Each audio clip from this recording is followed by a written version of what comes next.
All passengers will remain at CFB Trenton for 14 days after arrival to allow for a full health assessment. The government says all Canadians evacuated from China will be placed into quarantine for 2 weeks once they return to the country. But Ottawa can't say when it will be able to evacuate the more than 300 Canadians stuck in the country because of the coronavirus. The very last permit we need is obviously to land in Wuhan. There's a sequencing to that because planes, my understanding, can only land during the night. 280 Canadian passport holders and another 24 without Canadian passports have requested help to leave the region. The government says permanent residents of Canada with children will be allowed to leave.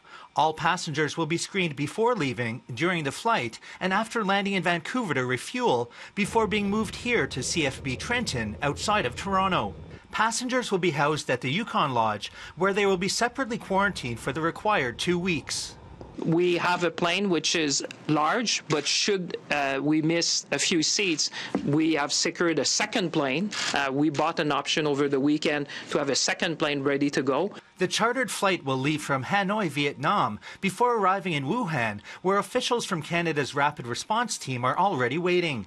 All officials dealing with the stranded Canadians will be wearing protective gear and will remain in quarantine along with passengers. Champagne says the government is still finalizing the passenger list.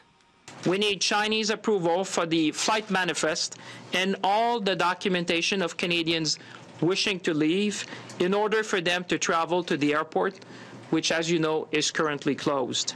Other countries like the United States and South Korea have also quarantined their citizens returning from the affected area.